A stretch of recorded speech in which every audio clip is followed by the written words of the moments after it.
بسم اللہ الرحمن الرحیم۔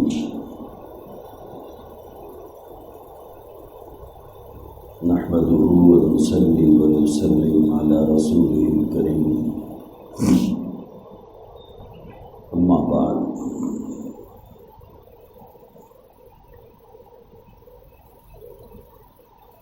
قابل احترام بھائیو،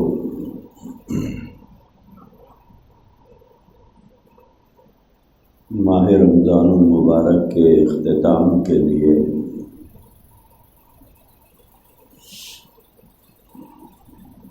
دو دن یا 3 دن باقی ہیں۔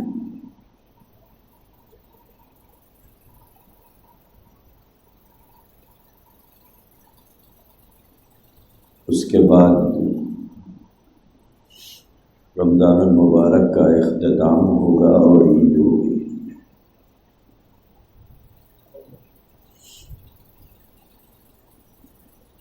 عید سے قبل کے کچھ مسائل ہیں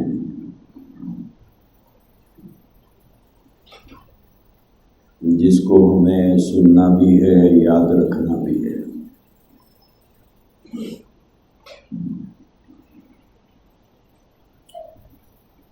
سب سے پہلی بات، وہ لوگ جو روزے نہیں رکھ سکے ان کے سلسلے میں کیا احکامات ہیں۔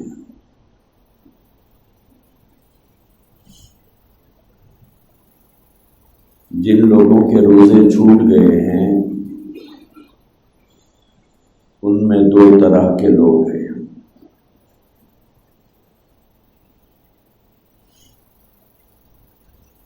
ایک قسم وہ ہے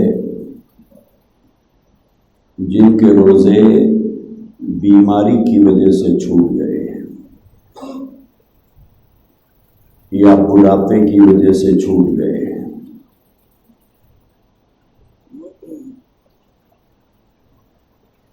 پھر بیماری کی وجہ سے جن کے روزے چھوٹے ہیں اس میں 2 قسم کے لوگ ہیں۔ ایک وہ بیمار جو آئندہ صحت مند ہونے کی بالکل امید نہیں ہے، یعنی صحت ان کی کنڈیشن ان کی ایسی ہے کہ پھر لوٹ کر وہ صحت مند ہو جائیں گے، اس کی کوئی امید نہیں ہے۔ یا بڑھاپا اس کے اندر اتنی کمزوری تھی کہ پھر طاقت پیدا ہو اور روزہ رکھ سکے، ایسی کوئی امید نہیں ہے۔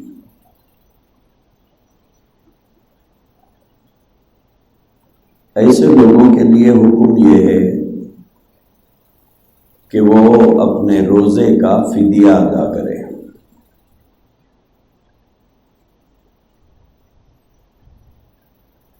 ایک روزے کے بدلے 1 صدقہ فطر ادا کریں۔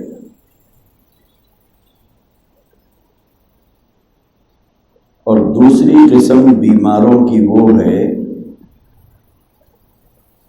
جو وقتی طور پر بیمار ہوئے تھے رمضان میں،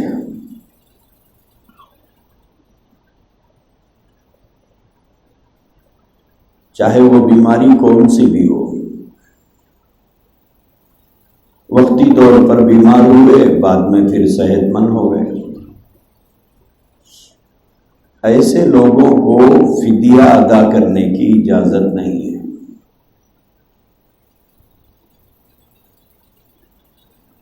ان لوگوں کو رمضان المبارک کے گزرنے کے بعد روزوں کی قضا کرنی پڑے گی، ان کے لیے فدیے کی اجازت نہیں ہے۔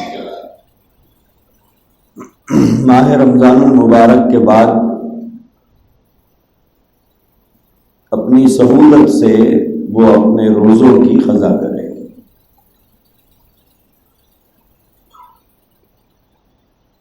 اکثر لوگ یہ سمجھتے ہیں کہ رمضان میں جو روزے چھوٹ گئے ہیں اس کا فدیہ دے دیں گے۔ فدیے کی اجازت ہر ایک کو نہیں ہے۔ فدیے کی اجازت صرف ان بیماروں کو ہے جن کو کبھی صحت کی امید نہ ہو۔ جیسے بوڑھا آدمی ہے، جوان تو نہیں ہوگا، اس کو اجازت ہے۔ جو شوگر کی وجہ سے متاثر رہتے ہیں اور شدید شوگر جن کو رہتی ہے وہ روزہ نہیں رکھ پاتے، تو شوگر ایک ایسا مرض ہے جو تاحیات رہتا ہے۔ ایسے لوگ اگر کوشش کرے اور روزہ نہیں رہ پائے، اس کا مطلب یہ ہے کہ یہ روزہ نہیں رہ پاتے ہیں، یہ فدیہ ادا کریں۔ لیکن جن کے روزے صرف بیماری اور مرض کی وجہ سے چھوٹ گئے تھے لیکن بعد میں صحت ہو گئی ہے، تو اب ان کا کام یہ ہے کہ رمضان المبارک کے مہینے کے گزرنے کے بعد انہیں قضا کرنا ہے۔ تیسرا قسم روزے داروں کی وہ ہے جنہوں نے سحری تو کی تھی، روزہ تو رکھا تھا، لیکن کسی وجہ سے عمدن روزہ توڑ دیا، مثلا بیمار ہو کے روزہ توڑ دیا، طبیعت خراب ہو گئی، روزہ توڑ دیے تھے، تو ان لوگوں کے لیے بھی رمضان المبارک کے بعد روزے کی قضا کرنا ہے۔ چوتھی قسم وہ ہے جنہوں نے سحری کی، روزے کی نیت کر لی، پھر اس کے بعد دل نہیں چاہا، روزہ رکھنے کو دل نہیں چاہا،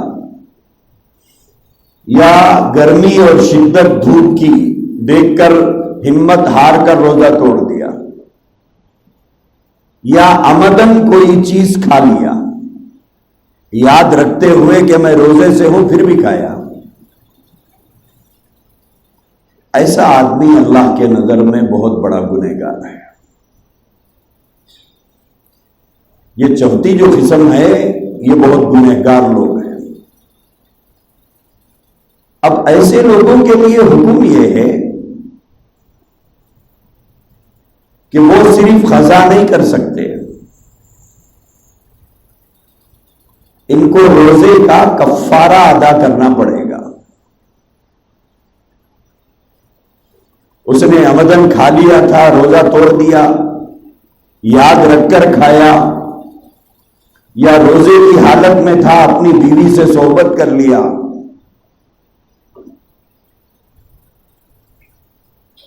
یہ بہت بڑا گناہ ہے۔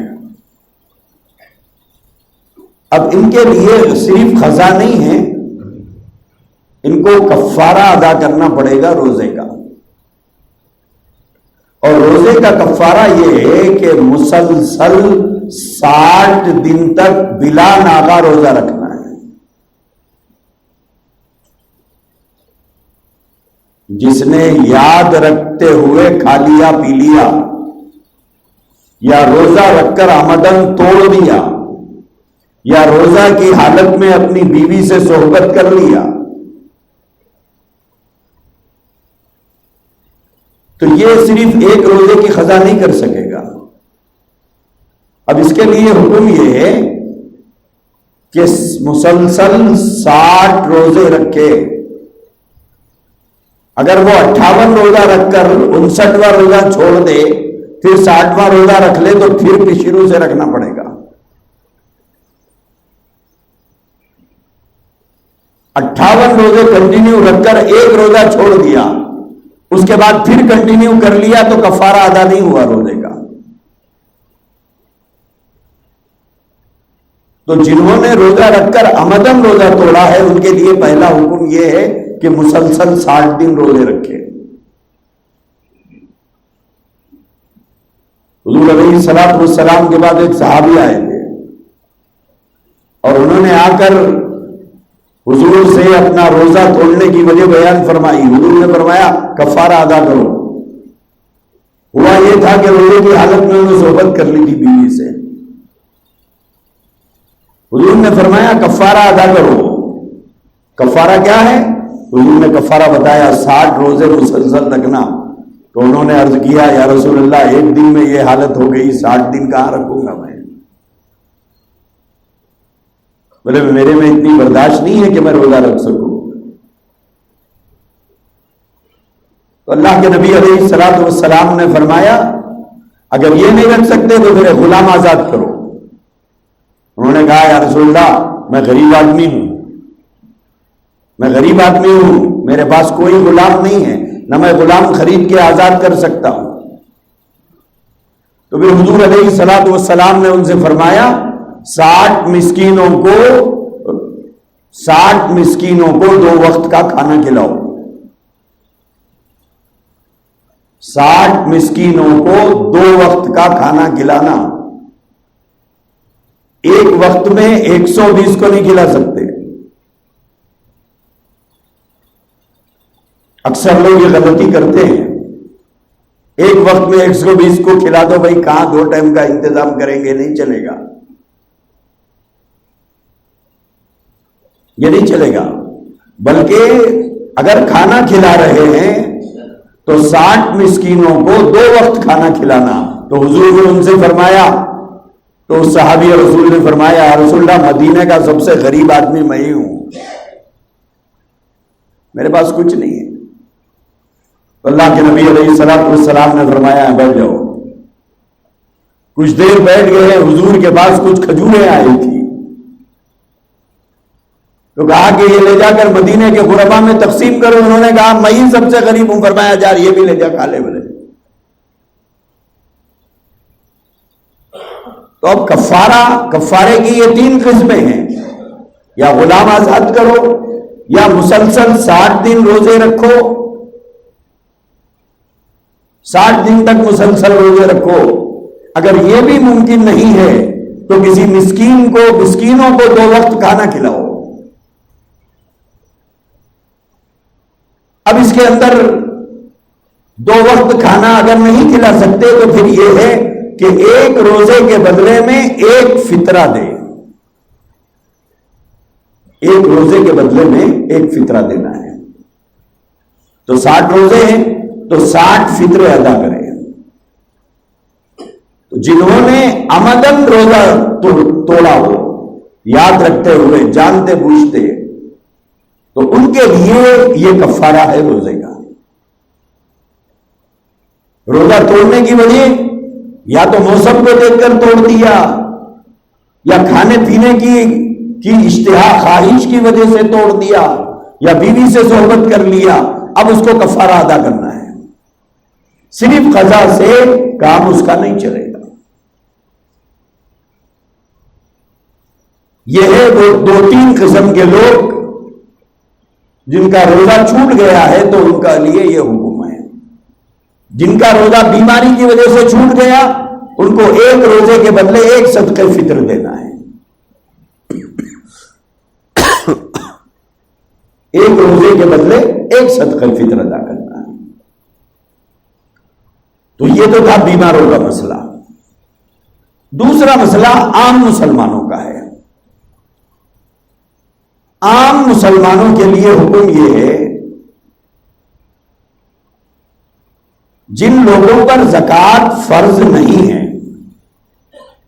جن لوگوں پر زکوٰۃ فرض نہیں ہے، لیکن ان کے گھر میں، ان کے گھر کے اندر ضروریات زندگی کا جو سامان ہوتا ہے وہ روزانہ یوز کرنے کے سامان سے زائد ہے۔ جیسے کچھ کپڑے روز پہننے کے کچھ الماری میں ہیں، کچھ برتن روز یوز کرنے کے کچھ سیلفوں میں رکھے ہوئے ہیں، کچھ بستر روزانہ یوز کا ہے، کچھ سیو کر کے رکھے ہیں، مہمان وغیرہ آئے ہیں تو بچھائیں گے۔ ایک کے بجائے 2 گاڑیاں ہیں، حالانکہ اس کے اوپر زکوٰۃ فرض نہیں ہے، لیکن اگر یہ زائد سامان اگر جمع کر لیا جائے اور ان کا ٹوٹل اگر کیا جائے تو اگر ان کا ٹوٹل اتنا ہوتا ہے جو چاندی کے نصاب کو پہنچتا ہے، 52.5 تولے چاندی،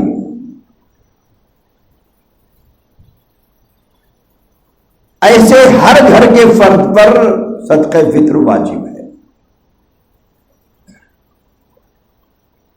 ان کو صدقہ فطر ادا کرنا ہے۔ صدقہ فطر کیوں ادا کرنا ہے؟ کل ایک صاحب مجھ سے پوچھ رہے تھے نہیں ثواب بتائیے کیا ثواب ہے اس کا دینے کا. ارے بھائی اللہ کا حکم ہے دینا ہے تو بولے نہیں صاحب زکات دیے تو یہ فائدہ, روزہ رکھے تو یہ فائدہ, صدقے لاجک بتائیے. ان کا کہنا یہ تھا صدقے فطر کی لاجک کیا ہے؟ تو اگر لاجک نہیں ہو تو حکم پورا نہیں کریں گے اللہ کا. صدقہ فطر ادا کرنا کے دو فائدے ہیں. ایک فائدہ تو یہ ہے کہ روزوں کے اندر ہم سے جو کوتاہیاں ہو گئی, روزے کی حالت میں ہم سے جو کوتاہیاں ہو گئی ہیں اس کی بھرپائی ہے. چھوٹی موٹی جو غلطیاں ہوئی ہیں, جو کوتاہیاں ہوئی ہیں, صدقہ فطر سے اس کی بھرپائی کی جاتی ہے.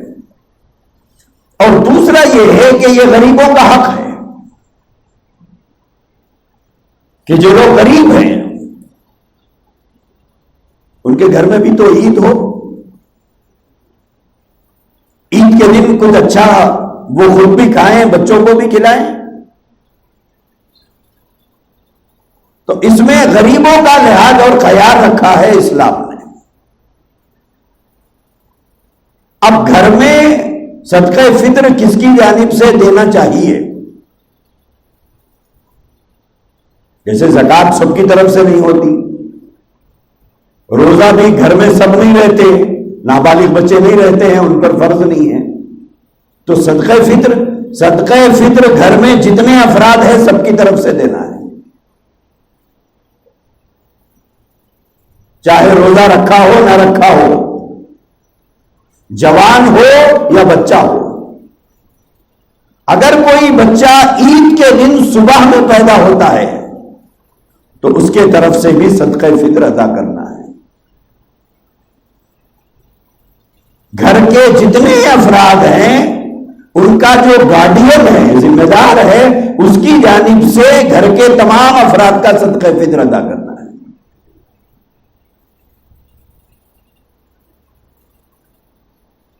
بعض لوگ پوچھتے ہیں کہ صاحب مرحومین کی طرف سے صدقہ فطر ادا کیا جا سکتا ہے. صدقہ فطر صرف زندوں کا ادا ہوتا ہے, مرحومین کا صدقہ فطر نہیں ہوتا. خدا نخواستہ اگر ہمارے گھر میں کسی کا ایسے وقت انتقال ہوا کہ ہم نے صدقہ فطر ابھی ادا نہیں کیا تھا, ان کا انتقال ہوا, تو ان کی طرف سے صدقہ فطر ادا نہیں کیا جائے گا. اب سوال یہ ہے کہ صدقہ فطر کے اندر کیا چیز دینا چاہیے اور کب تک دینا چاہیے؟ صدقہ فطر عید کی نماز سے پہلے ادا کرنا چاہیے. عید کی نماز سے پہلے صدقہ فطر ادا ہو جانا چاہیے.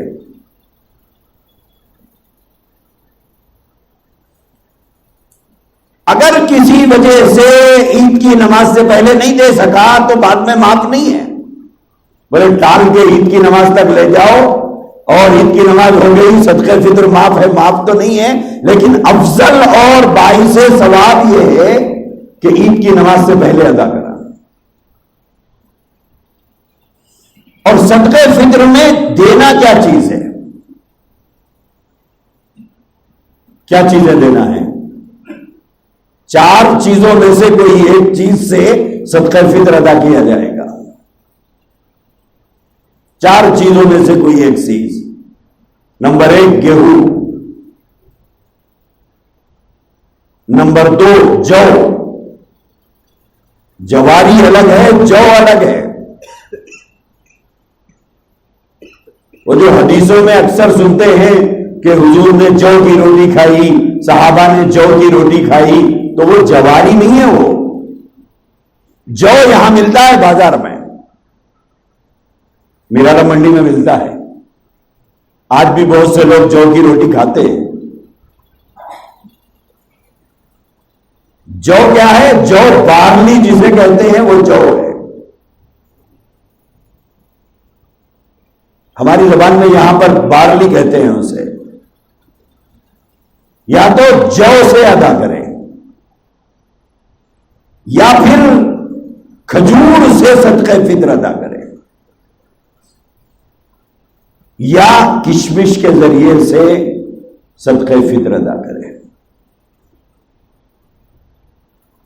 گیہوں، جو، کھجور، کشمش. اب یا تو ان چاروں میں سے کوئی چیز خرید کر کسی کو دے دو یا پھر ان کی قیمت دے دو، دونوں گنجائش ہے. اب سب لوگ لے جا کر گیہوں دیں گے تو بیچارے کے گھر میں سالن کیسے پکے گا؟ تو بہتر یہ ہے کہ آدمی قیمت دے. لیکن کوئی جو دینا چاہے یا گیہوں دینا چاہے دے سکتا ہے. دینا کتنا ہے؟ 1.25 کلو. بہتر یہ ہے کہ 2 کلو ادا کرے. بہتر یہ ہے کہ 2 کلو ادا کر دے، کیونکہ تولوں میں آج کل بڑی گڑبڑ ہے. قوم شعیب کے اندر جو بیماری تھی وہ بیماری آج مسلمانوں میں آ گئی ہے، کم تولنا. تولوں میں بہت گڑبڑ چل رہی ہے، تو احتیاط کا تقاضا یہ ہے کہ 2 کلو ادا کریں. ان 2 کلو کی جو قیمت بنتی ہے وہ ادا کر دے اور گھر کے تمام افراد کی طرف سے ادا کرے. اب اس میں سب سے سستا کیا ہے؟ سب سے سستا گیہوں ہے. لینے کا معاملہ اللہ سے آئے تو ہم لوگ جنت سے کم مانگتے نہیں.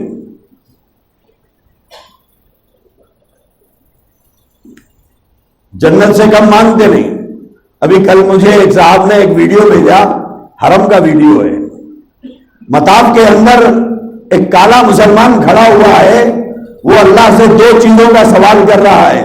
یا اللہ انی اسألک الجنہ، اللہ میں جنت مانگتا ہوں. اس کے بعد کہتا ہے یا اللہ فلوس فلوس فلوس فلوس. اس کا انداز یہی ہے، پیسہ پیسہ پیسہ پیسہ پیسہ. اتنی مرتبہ اس نے بولا، شاید 100-200 مرتبہ بولا ہوگا. ہم اللہ سے مانگنے میں بخیل نہیں ہیں، لیکن اللہ کے نام پر دینے میں بخیل ہے. مانگنے میں بخیل نہیں ہے ہم لوگ. تو میرے بھائیوں، یہ 4 چیزوں میں سے جو لوگ غریب ہیں، زیادہ نہیں دے سکتے، کثیر العیال ہے، کم آمدنی ہے، وہ گیہوں سے دے. باقی اللہ نے جس کو گنجائش دی ہے، سہولت دی ہے، وہ یا کھجور سے دے یا کشمش سے دے. دور صحابہ میں تو کھجور سے دیا جاتا تھا. گنجائش یہ سب ہے کھجور میں. اب کھجور کیمیا لا کر افطار کر رہے ہیں اور صدقہ فطر جا کر پینٹ کھجور سے دے رہے ہیں. یہ جائز نہیں ہے، یہ جائز نہیں ہے. آپ جو کھاتے ہیں اس سے دینا ہے. اور افطار میں اچھے اچھے کھجور ماشاءاللہ مل رہے ہیں. ہمارے بچپن میں تو پینٹ کھجور کے علاوہ کوئی کھجور تو ملتا نہیں تھا. آج تو دنیا کے کئی ممالک کے کھجور حیدرآباد میں دستیاب ہے. جو کھجور پسند کرتے ہیں آپ، اس سے صدقہ فطر ادا کیجیے، اس سے صدقہ فطر ادا کیجیے. تو یہ 4 چیزوں میں سے کوئی ایک چیز یا اس کی قیمت، دونوں کی گنجائش ہے. لیکن بہتر یہ ہے کہ غریبوں کا فائدہ اس میں ہے کہ ان کو پیسہ دے دیا جائے اور وہ ضرورت کے بقدر اپنی ضرورت کی چیزیں اپنے گھر کو لا لے. اور ایک آدمی کو ایک صدقہ فطر سے کم نہیں دینا چاہیے. ارے بھائی کشمش سے دے رہے ہیں 800-900 روپے، لہذا 400 ان کو دے دو، 400 ان کو دے دو. ایسا نہیں دے سکتے. ایک فطرہ کم سے کم ایک آدمی کو دینا چاہیے. اچھا، یہاں رک کر ایک بات سمجھیے. وہ یہ ہے کہ بہت سے بچے ہمارے دوسرے ملکوں میں رہتے ہیں. ان کا صدقہ فطر عام طور پر یہاں ادا کیا جاتا ہے. تو اب ان کا صدقہ فطر ادا کیسے ہوگا؟ یہاں کی قیمت سے ہوگا یا وہاں کی قیمت سے؟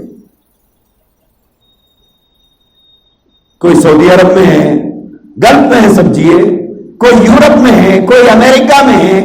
اب ان کا صدقہ فطر یہاں ادا ہو رہا ہے تو کون سی قیمت سے ادا کریں گے؟ یہاں کی قیمت یا وہاں کی قیمت؟ وہاں کی قیمت، یہاں کی قیمت نہیں۔ وہاں کی قیمت سے ادا ہوگا، یہاں کی قیمت سے ادا نہیں کریں گے۔ اپنے بچوں سے کہیں، اگر یہاں ادا کر رہے ہیں ان سے کہیں کہ آپ گیہوں کی یا جو کی یا کشمش کی یا کھجور کی قیمت معلوم کرو کہ تمہارے پاس کتنے میں ہے، اس کے بعد وہاں کی قیمت سے ان کا فطرہ بنتا ہے۔ خیر ریال توڑائیں گے وہاں کے، یہاں زیادہ پیسے آ جائیں گے، ڈالر توڑائیں گے زیادہ پیسے آ جائیں گے، اور یہاں کم میں ہو جاتا، یہ مسئلہ نہیں ہے۔ وہاں کی قیمت سے ان کا صدقہ فطر ادا کرنا ہوگا، یہ بات ذہن میں رکھیں۔ اور آخر میں ایک بات ذہن میں رکھیں کہ عید کی خوشیوں میں آدمی سب کو شامل کرے۔ اس میں بہت سے غریب لوگ رہتے ہیں، ان کا فائدہ ہے اس کے اندر، اسی لیے عید کی نماز سے پہلے پہلے یا 2 دن پہلے 4 دن پہلے سب کی اجازت ہے،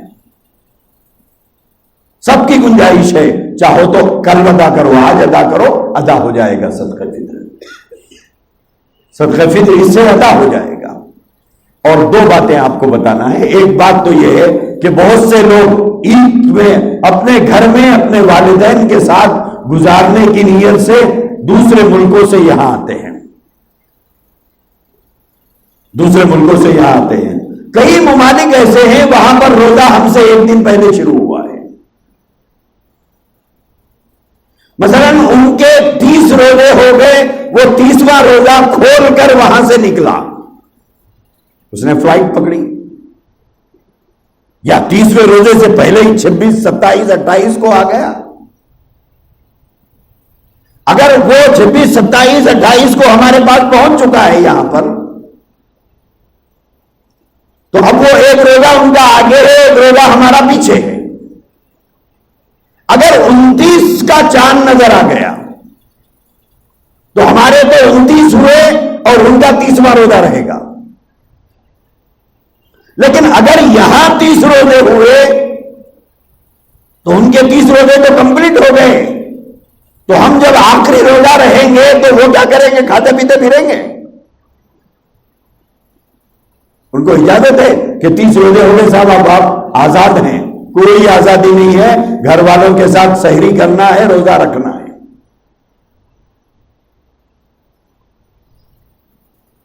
ان کو کوئی آزادی نہیں، کوئی اجازت نہیں۔ کیوں؟ ان کا ایک روزہ نفل ہو جائے گا، لیکن احترام رمضان ان کے اوپر بھی لازم ہے۔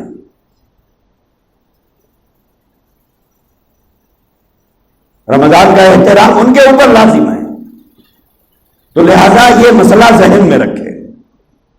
اور آخری بات یہ عید سے متعلق ہے، حدیث پاک میں ہے، اللہ کے نبی علیہ الصلوۃ والسلام نے فرمایا، ان اللہ یحب ان یرا اثر نعمتہ علی عبدہ۔ بہت سے لوگوں کو عید کے دن دیکھنے میں آتا ہے کہ عید کی نماز کو پرانے کپڑے پہن کے آتے ہیں، اور عید کی نماز کے بعد جا کے بہترین کپڑے پہن کے باہر نکلتے ہیں۔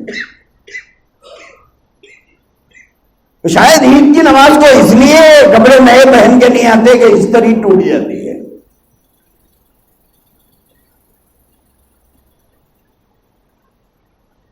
وہ استری ٹوٹنے کے ڈر سے نئے کپڑے لوگ نہیں پہنتے ہیں۔ لیکن تھوڑا غور کیجیے، جس کے بازو آپ بیٹھے ہیں اور پرانے کپڑے پہن کر بیٹھے ہیں، وہ آپ کے محلے کا ہے، آپ کی بستی کا ہے، وہ تو بیچارہ افسوس کرے گا۔ آپ کو دیکھ کر پہلے معلوم ہوتا تھا تو زکوٰۃ دے دیتا تھا، بیچارہ کپڑے تو لا لیتا تھا، عید کو پرانے کپڑے پہن کر آیا، نہیں سمجھے گا۔ آخری درجے میں صدقہ فطر تو دیتا اس کو۔